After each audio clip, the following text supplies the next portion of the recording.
Well, here's a question. Do you want to have good homemade meals, but you don't want to break your family budget, while at the same time avoiding waste? Sherry Lowe is the queen of free. She always has good money-saving ideas. And this morning we are talking about how the freezer can be your friend and help you save a few bucks.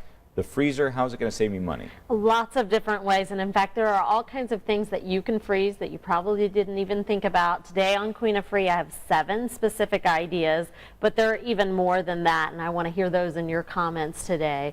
Beginning with dairy items. I don't think a lot of people realize that you can freeze things like cheese and milk and even eggs. So if you find a great deal at the grocery store, then you can stock up on those items and freeze them for later use.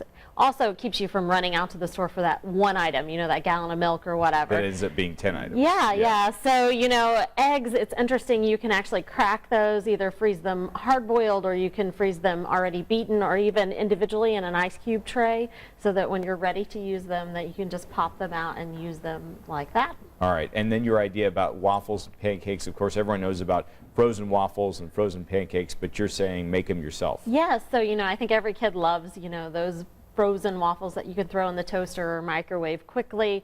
Hot breakfasts are so important, but instead of buying the prepackaged variety, go ahead and buy a full box of, you know, some sort of pancake mix, your favorite type, mix them up, make them all, freeze them in either individual bags or in a great big bag or airtight container. Pop them out when you're ready and have a hot breakfast. And I know we did this when our son was a baby food. You can make it yourself and freeze that. And speaking of the ice cube tray, we used one of those. You need that too, right? You can buy fancy kits, but you can use just an old-fashioned ice cube tray that you probably have in your cabinet already.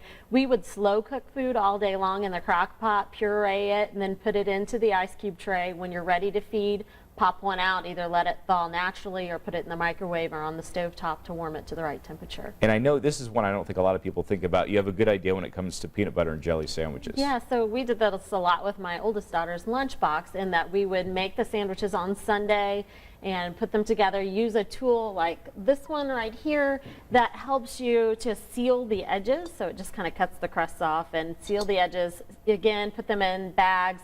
Put them in the lunchbox in the morning. They double function as a cold pack, and then by lunchtime they're thawed and ready to eat. All right, and then the other 3 that you mentioned, beans, soups, and meats. Tell us about those. Yeah, so making your own beans instead of buying the canned variety can be a little time consuming, but it saves you so much money. And so you cook them, soak them, and then put them in an individual portion or meal-sized portion. Buying meat in bulk is great because you can get a better price per pound.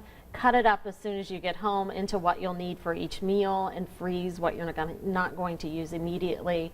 Soups, double the batch, and then you'll be able to have enough for your next meal. Always great ideas. Sherry Lowe, the queen of free, thanks so much for joining us this morning. All of your ideas linked to our website at WTHR.com. You've got your own blog with all kinds of cost-saving tips. Thanks so much.